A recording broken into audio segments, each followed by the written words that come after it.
We're going to start with the Warsaw Jewish Cemetery to try and build the story of what Poland was, what Warsaw was. Good.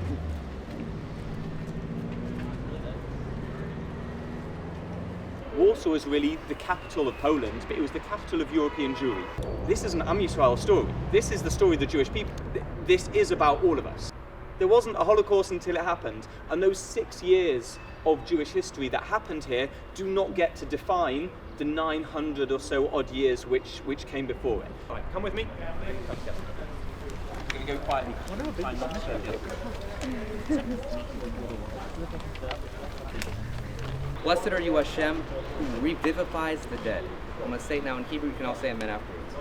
Baruch atah Adonai Eloheinu melech haolam, asher yatzar eschem bidin, v'zan v'chilkel eschem badin, v'hemis eschem badin, v'yodea mispar kulchem badin, v'hu asid lehikiyoschem lekayim eschem badin, Baruch atah Adonai mechayei hamesim. Amongst all the graves that Steve's going to take us to, there was one a little more relevant to the living legacy, in the story of Paula Buckman. And Paula Buckman's granddaughter is Annette Mincer, who came on the trip in 2019 and was an integral part and has been an integral part of the living legacy since.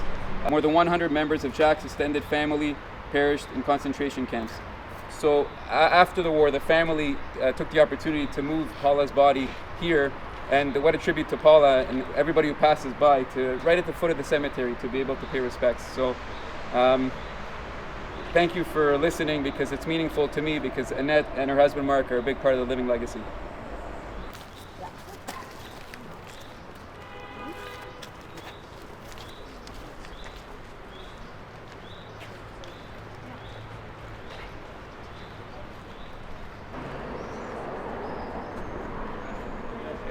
You don't mind me saying your age, do you? 21. Okay. So it really is, and it really, I can't tell you. It's not the number. It isn't. You were here in the time of the ghetto. How old were you? 11. 11. Okay, and you finished the war when you were 17. Your mother? My mother, I had 2 brothers and a little sister. I cannot describe you how we lived.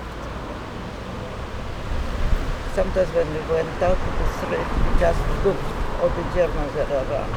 Why we sitting here? We sitting on the Jewish remains, right here.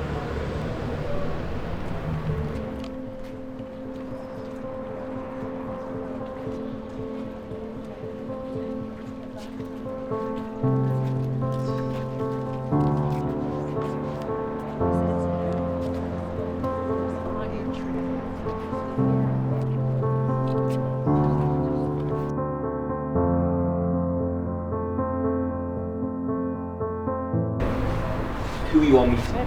Because when the SS walk in, and when the Germans start the destruction of Warsaw Jewry, it's like nothing which has ever come before. The picture that you see here with the tombstone, the split between the wall is the split between families that took place here. So when they came next to my father, he showed the walking permit here. My mother didn't have anything here. Then he comes back to me, I show him the walking permit here, and my sister. And when they told her to go on the left, and my mother just wanted to give me a signal not to run after her. So he kicked her. If she fell, she got up. And this was the last time when I saw my mother. So, Never saw my mother. Never. what was your mother's name? Tiger. Feiger. My sister's name, Rachel. Feiger and Rachel. Yeah. The name of your mother that we remember when we stand over here, and your sister's name is on the other side. Those names are not names that just be left engraved. Each of the names over here are your names on this wall. The only thing that separates you with these people over here and connects even greater today, because we stand in front of a survivor, but the only thing that separates you and them is the fact that we were lucky enough to be born in a different generation. Take a photo of the name, or the names of your family, stand here, understand what it means today. Irene in the ghetto.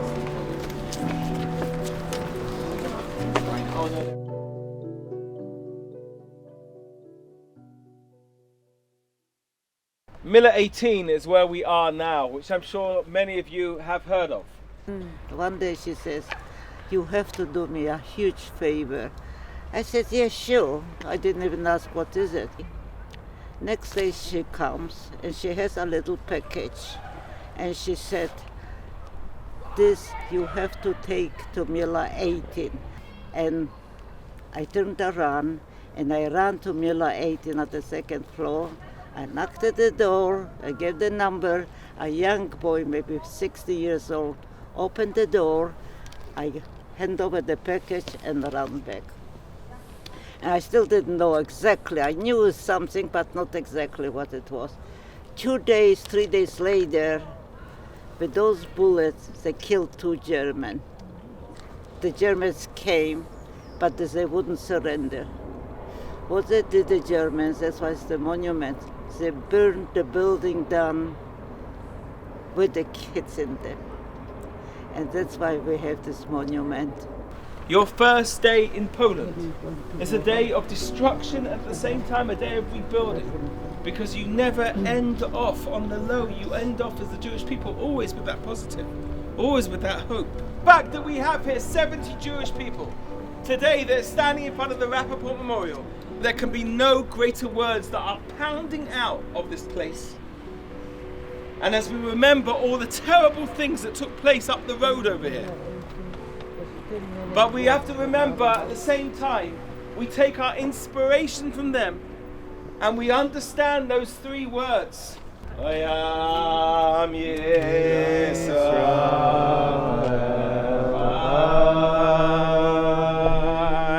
Ayam Yisrael, Ayam Yisrael, Am Yisrael.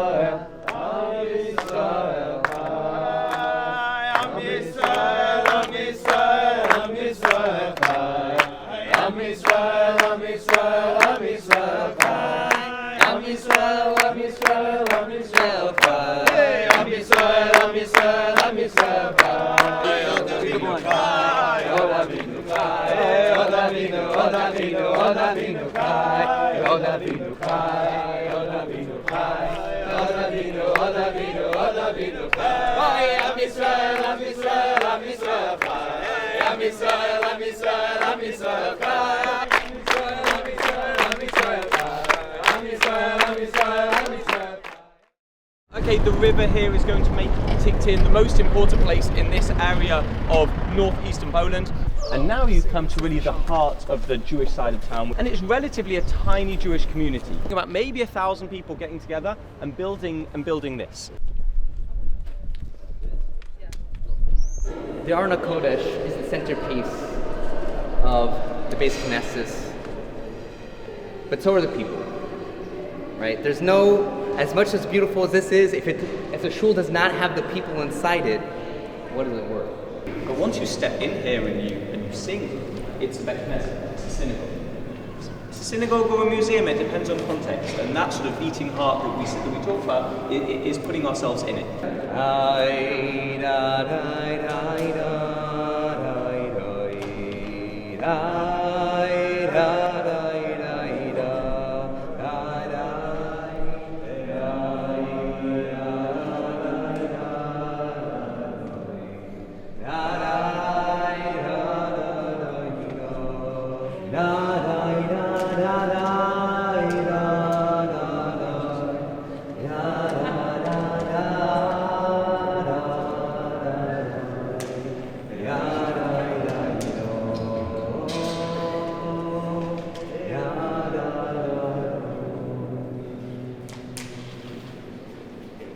All the Jews of Tikocin, women and children, young and old, except the sick and deformed, should congregate tomorrow, on the 25th of August at 6 o'clock in the morning in the town's marketplace.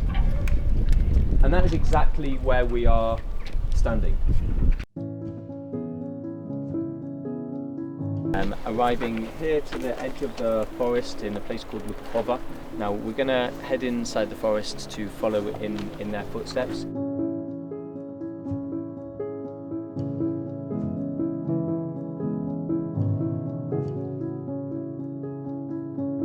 Summer of 1941 begins what is known as the Holocaust by bullets.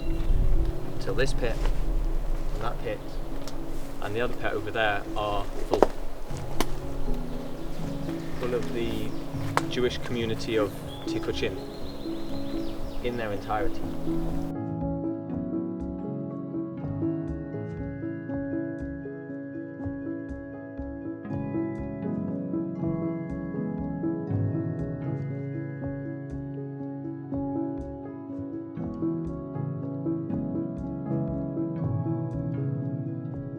The fact that you're here, Sari's here, the fact that Sarah's here, the fact that Seth's here, the fact that Mary's here, the fact that Michael's here, Ethan's here, Nanette's here, Ben's here, Joel's here, you're all miracles.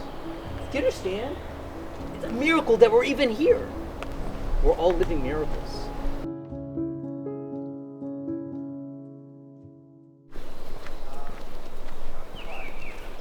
And Treblinka is the other chapter. We stood there, if you remember, in the Umschlagplatz, in the deportation square, and I said just over there was the train that left to a place. So this is exactly where you're connecting back to. An hour and a quarter or so from Warsaw, but we are a world away. Because from this place, the world changes.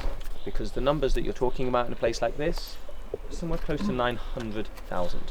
Ani mami, ani mami, ani mami. بمنا شليما ببيات مشيخ ببيات مشيخ نمامين ببيات مشيخ ببيات مشيخ نمامين. Wherever my mother went, I went. She was a good person and of course a good mother, but Hitler didn't see that way. She was a Jew that was good enough to kill her, that's all. He didn't care for nothing else. And that's, my mother gave her life twice to me, and this working permit helped me to survive, but it killed my mother.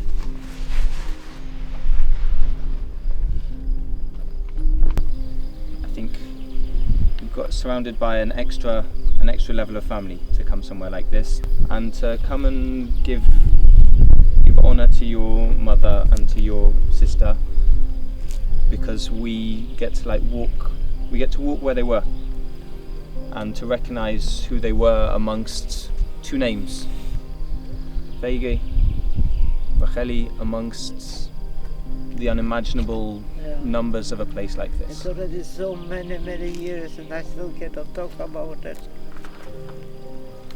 My mother was 39 years old, but they killed her.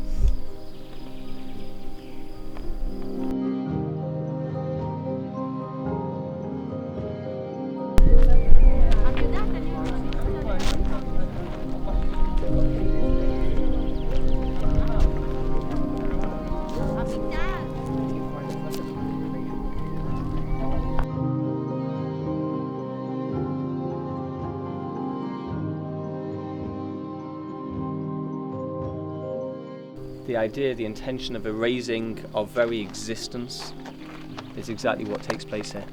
We often say, and we're about to say, a memorial prayer. We say, Kel Malei Rachamim, a God full of mercy. And there's a point in the prayer where, in a normal world, if you're saying a memorial prayer for someone, you say their name. And what we're going to do now is to give voice to their communities. Remember to? Siena. Lazaro. Chvilna. Pietrikov. Konsky. Such a willow. Brook. Loney. Tadzova. Toulouskas. Fatwak. Grojers and Mars.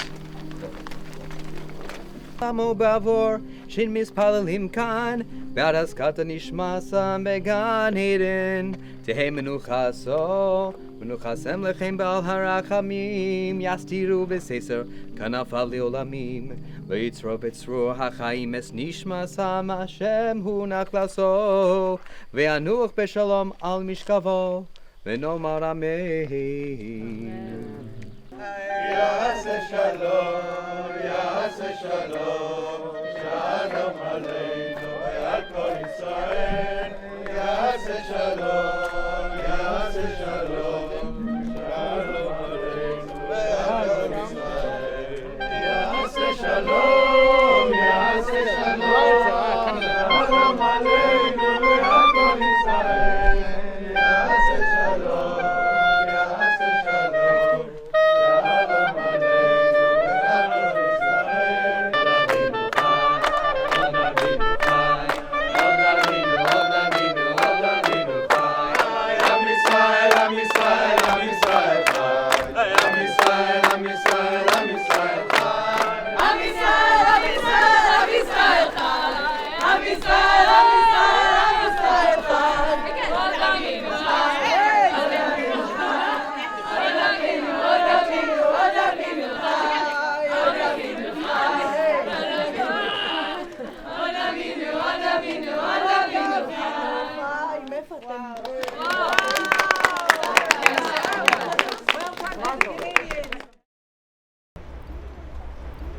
A man comes here, Rabbi Meir Shapiro, he comes from another town and arrives here, decides to build, if you want, the most elite school of learning of the Jewish world at the time.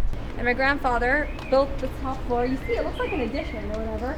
Like the top 2 floors, my grandfather gave Rav Chaim Finkelstein. Lozeh Charnishmas, his neshama should have an aliyah.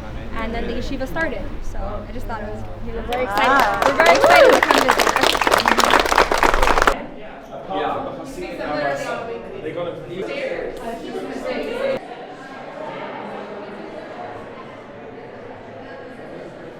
So the building itself we're living in was one paradigm shift that forever rippled throughout the Jewish people. And then on the other end, he created another rift, another platform, so to speak, that rippled throughout, which is Daf Yomi, which today has hundreds of thousands of Jews attached to it, learning the same page. I do not have a lot. I think it was a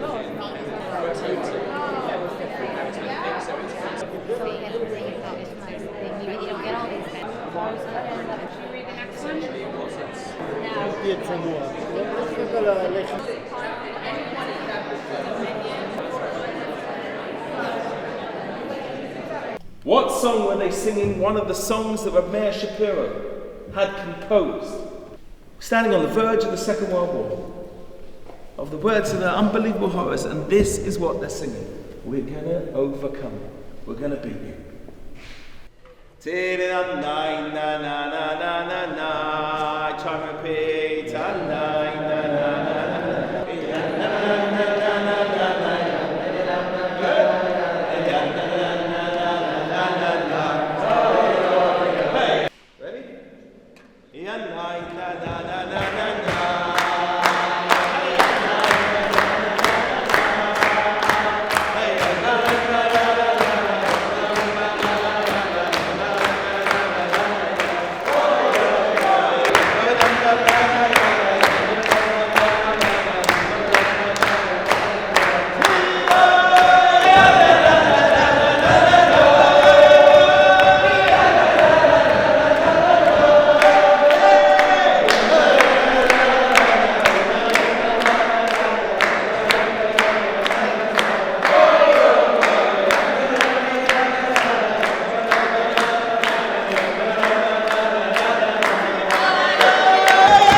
have a free Israel.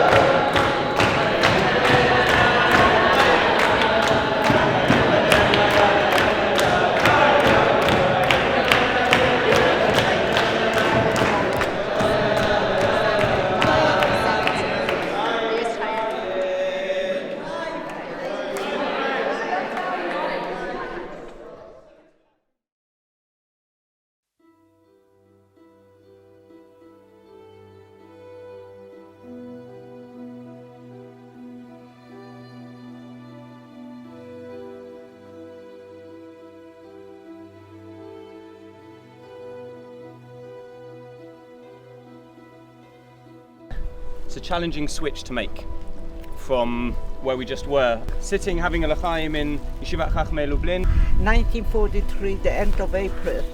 So the situation got worse and worse. When we came to Majdanek, on the right side, we already saw lots of people in the guest chambers, and they saw the German grab the babies from the mothers and throw them to the guest chamber. And we walked through as they took us to the field.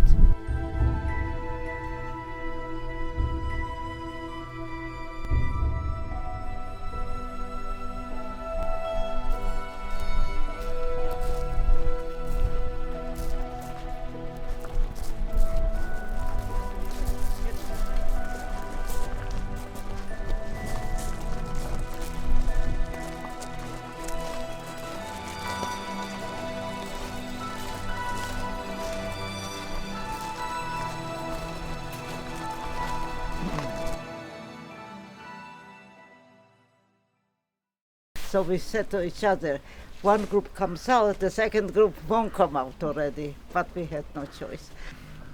And we hugged each other.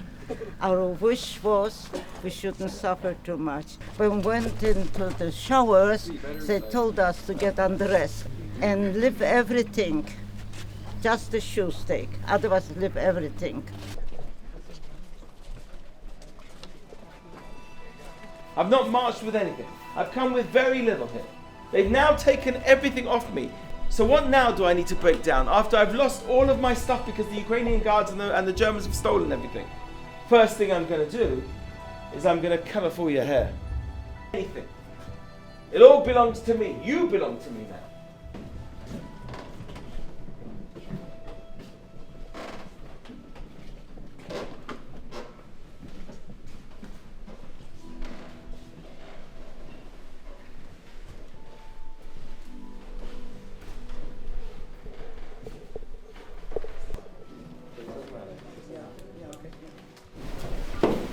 How many people died here?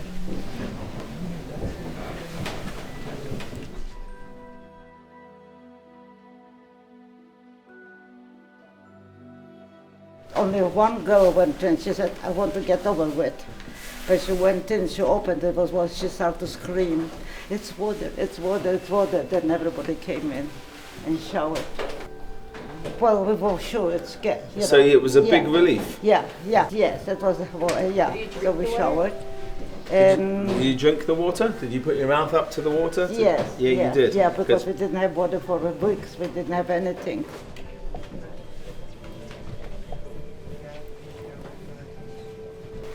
What's the gas that they're using here in order to disinfect the clothes? It's called Cyclone B. It's a hydrogen cyanide compound which kills things. And they use it for clothes, and then they upgrade the numbers, and they use it for people.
The young people, the young generation, to make sure those horrible things will never happen again. And this is my wish. Be strong. The cry won't help. Just the energy to prevent those horrible things. Should never happen what's happened in my kids. So I think we should all be healthy and strong. And no discrimination.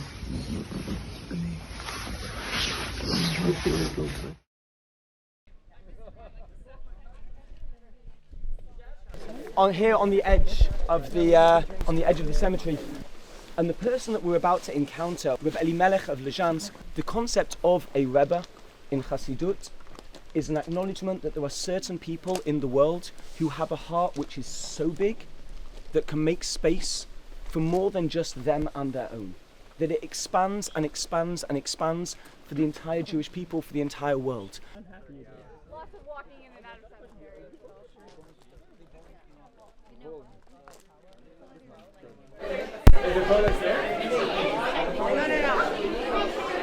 Oh, there's actually a floor there.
So today we're about to walk into what they gave, and there's no greater place for us to be able to celebrate the bar mitzvah, okay, of Ran, okay, today here. But we're here as well to meet this incredible man. Boy.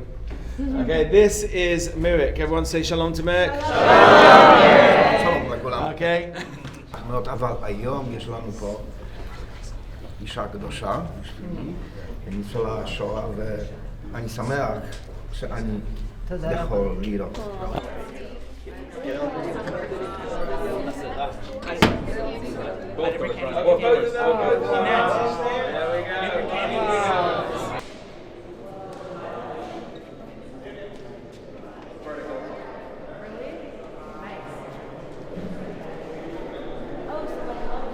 Our blessing to Ran and now to Saba Chaim as well, who's agreed to have his bar mitzvah today. Okay, our blessing to the two of them.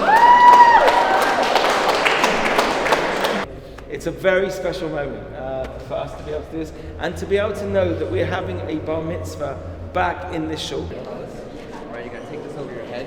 Okay, now you're going to make a bracha.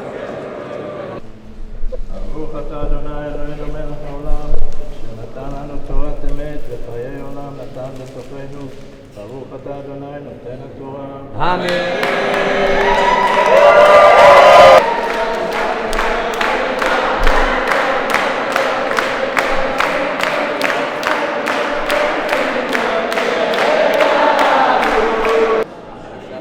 יעמוד הבחר במצווה רן בן אסף שני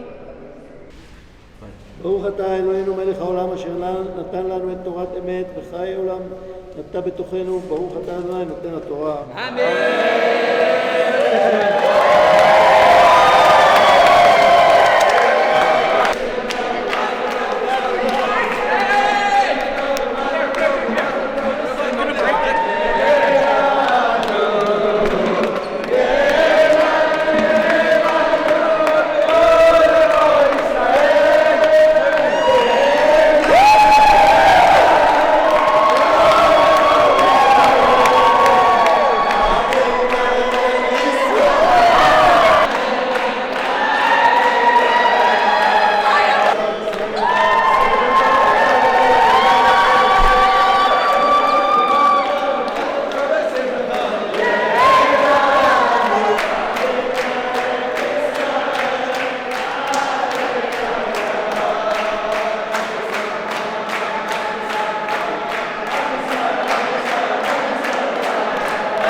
I'm so pleased to be here with you all.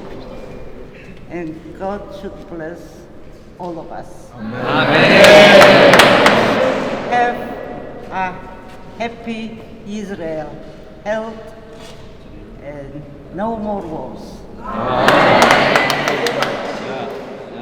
Okay, now we have a Mazel tov. Mazel tov, Mazel tov. What Saba says, what we call in Hebrew Chasidei Umot HaOlam, or righteous among the nations. Those are some of the, I would say, the most unique people. And it's an award given out by Yad Vashem. There are certain criteria. You have to be a non-Jew who saved or extended the life of a Jewish person at risk to your own life for no monetary benefit. It's because we say this concept of he who saves a life saves the world entire. So why do I bring you here to Malkova? This farm over here belonged to a family called the Ulma family.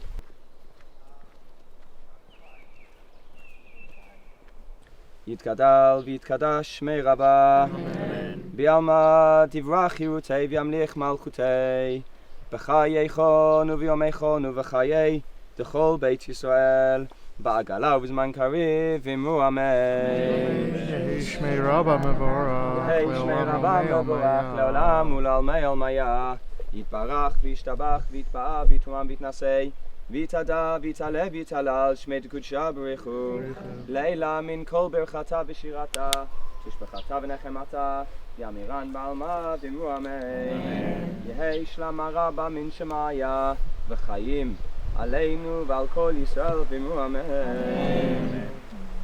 Oseh shalom b'imrumav Hu yaseh shalom aleinu Ve'al kol Yisrael Ve'imru Amen. Yaseh shalom Shalom aleinu ve'al kol Yisrael Yaseh shalom Shalom aleinu ve'al kol Yisrael.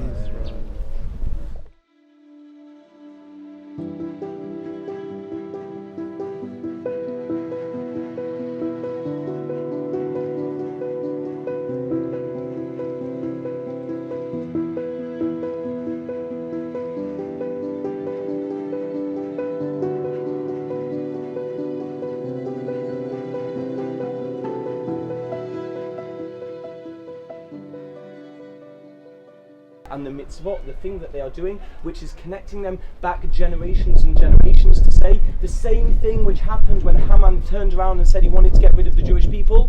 It's the same story we're playing out right here. And the whole theme of Purim is that he wanted to do one thing, and what happens? It gets turned on its head. What we say in Hebrew, v'nafochu. It's turned upside down. And the whole thing of Purim is about inverting what was. And I think that you come here to Poland, and part of our job is to invert what was. There is so much destruction, there are so many skeletons, there is so much lack of heart and soul, and I think our job is to put it back, is to breathe back life and soul into these places, back into Taranov, into this bimmer. So I need you to stand up, because tomorrow is Friday. Friday is very nearly Shabbat.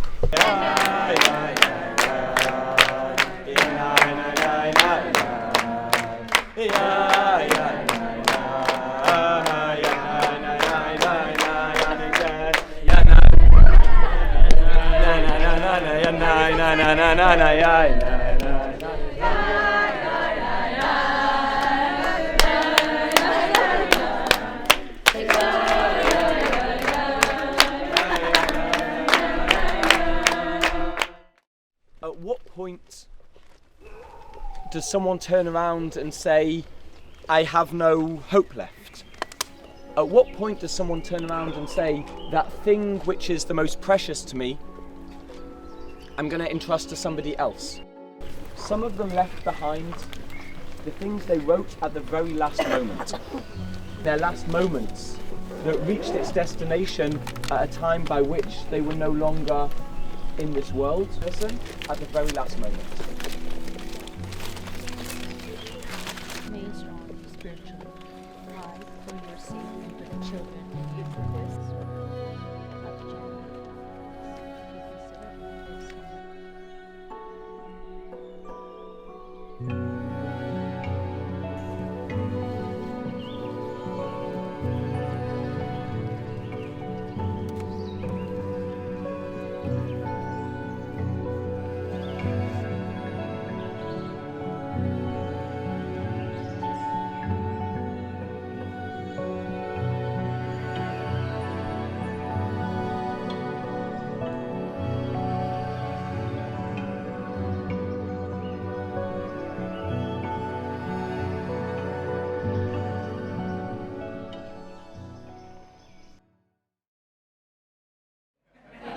So I wrote a book, and every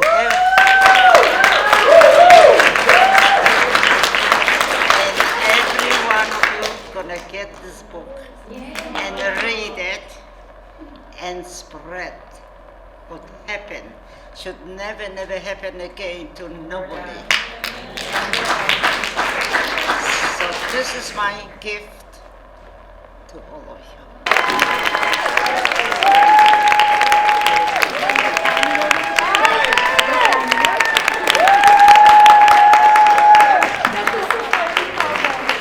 To do something that's so important. Isaac didn't have to do this, but he has the purest heart and just wants to spread goodness into the world. And it's not just Isaac. Behind every guy is an amazing wife, and it's important for Talia to see because she's never had a chance to come along. Give us some love. Hi, Nadiva. Is everybody else there? Your parents. My parents. Look at her.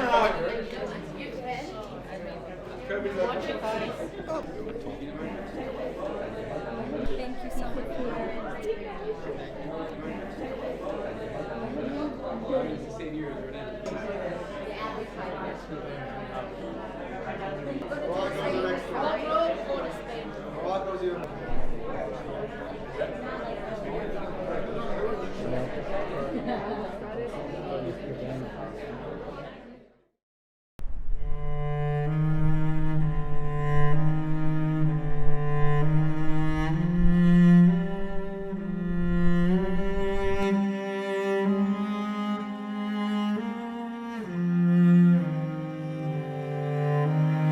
Work sets you free. What's freedom in Auschwitz? Those people who die in work have to come back. Those numbers must tally. Must come back. And when you enter into this place, you become part of that.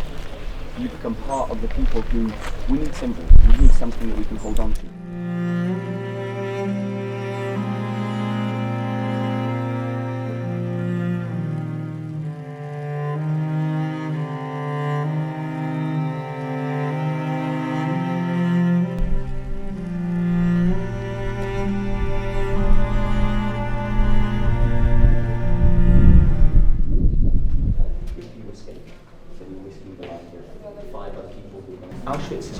sort of the next stage, I would say, the real internationalization of the extermination. And what this map shows you is all the various places from which Jews, and again not limited to this, from which people are deported to Auschwitz.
Oh, this one?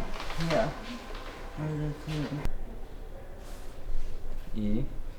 Feiger. When born? Yeah. Doesn't say when. Here's another one. I didn't realize so many graves. I have cousins, I have aunts, I have uncles.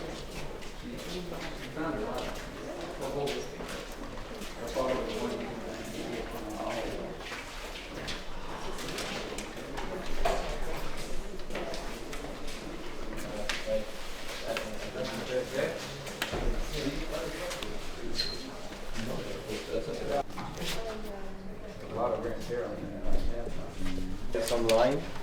Okay.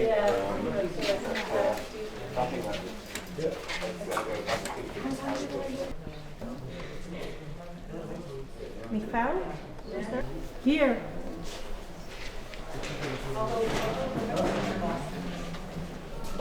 Wonderful. Take a picture. Did you find Sladnik Devora, Kaplan Pizza? That's what I'm named after. No way, you found that? Yeah. My no, grandma, who I'm named after. My father's brother. She's from Kaplan. That's it. It has to be her. Place of death unknown. Wow. Or we don't know. And here's Benzine. Place unknown. It could be. The other three were there. Wow. All right, let's move in. Where's Dusty?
Three of my grandparents were here.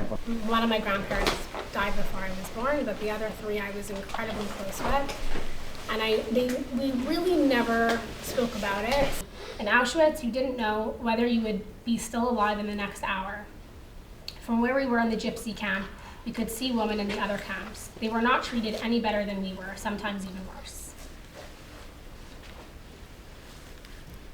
So like early on in the war, my grandfather and his sister figured that their best bet was to split up, and they'd have better chances at surviving otherwise. But eventually the Nazis caught up to her in '44. But the thing that's most remarkable is what we have from her. We have her final words as she is being shipped off to be killed in Auschwitz. So when the Nazis caught her, they forced her to write a postcard to her family outside of Nazi-occupied areas. So that's we have her final words as she was being sent here, and she was killed shortly after arriving. What was her name? Rose Pomeranc. Small, my mother always spoke about that my grandfather was very, very religious. You're not Hasidic, but just like an Orthodox Jew. And he always said that he never put a morsel of meat in his mouth that was not kosher throughout the entire war. And yesterday and today, like being here, like hearing about the hunger and like, I don't know, standing around, like, I just can't imagine getting like a teeny bit of soup. He said he would get soup and he wouldn't eat the meat from the soup because it wasn't kosher. I'm just like, he was so holy, like, and he made it out. Like, he made it out without eating a tiny bit of meat. To add to that, he said also that on Pesach he would make the bread. So in that 1 week, that's all they gave him. We don't know what he ate. They took such pride in their families after, and they were elegant and beautiful. We talk about like the physical, but mentally to rebuild it's very, very difficult, and they suffered a lot. We used to hear them I heard that they heard them scream at night, and they were always terrified passing the borders and things like that. But they managed, and both my great-grandmothers remarried twice. Both their husbands died young after the war. So just that their strength, they were very strong.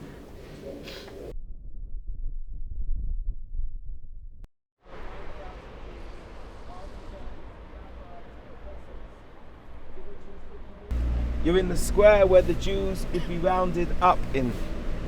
This is the square where all the lists were made. One of those ways that we do this is by bringing the light into the darkness. And that's why we decided to come here this evening to make Havdalah. L'havdil bein Yisrael la'amim, between the Jewish people. We were trying to bring so much light into the world, and between those Nazis who unfortunately wanted to extinguish it. Doesn't matter how many times you light another candle, it never gets weaker, the flame.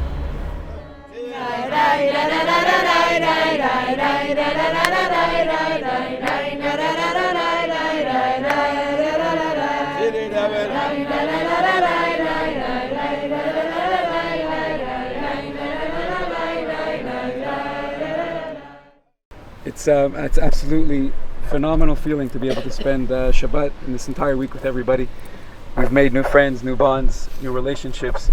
We're the only people, we're the last people in human history to witness what God picked to survive. So you took advantage, and I think you benefited all by doing that, because you got to see Irene, you got to spend time with her. We learned about the Holocaust. We heard from incredible individuals, which you're going to speak about. But congratulations to all of you. You've made a difference in your own lives just by taking that step. Yes, you deserve it. You really do.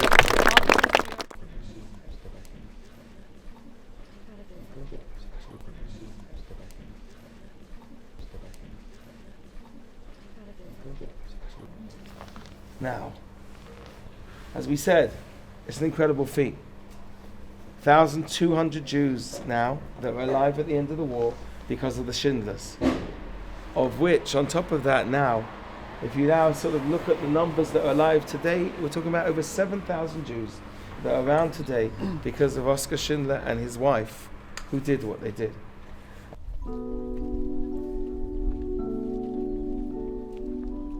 We stand here today at the entrance to Plaszow, as you can see over here. This was the Plaszow concentration camp, and I know I have people who had relatives and family here. Daughters, you have successfully completed your formal schooling. The hardest test of all awaits you. Life. Life may provide you with many trials and tribulations, but you are well armed. Your fortification is fearing, loving, and serving Hashem.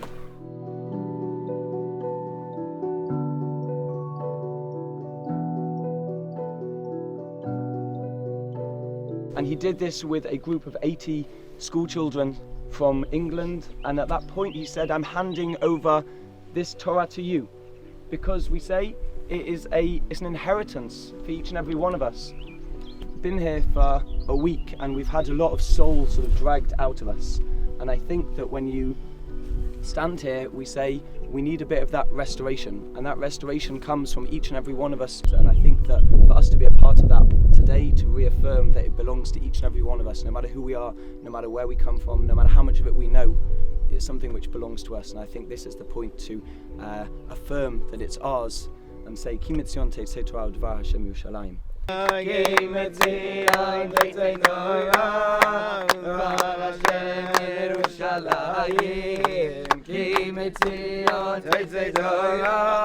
udvar Hashem Yerushalayim. Ki mitzion tetzei Torah udvar Hashem Yerushalayim. Ki mitzion tetzei Torah udvar Hashem Yerushalayim. Torah Hashem Temimah, Torah Hashem Temimah, Veshivat Nafesh, JROOTS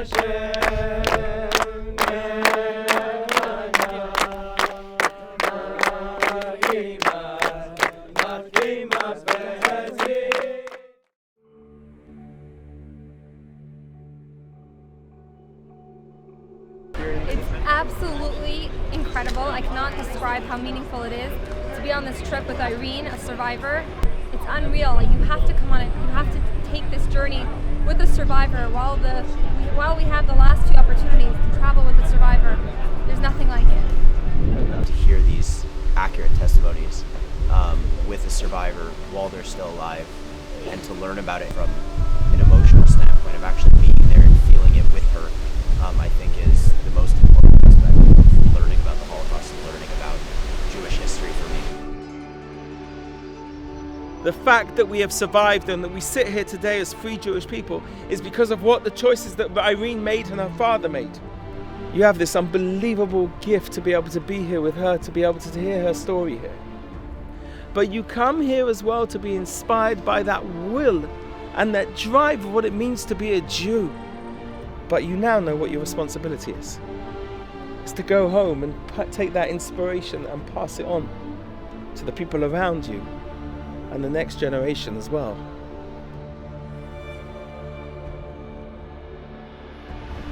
There has never been a time like this today as there is in the Jewish people as today.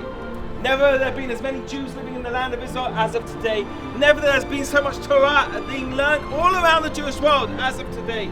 Never! Because we've bounced back from the ashes and we have rebuilt ourselves. The Jewish people are victorious.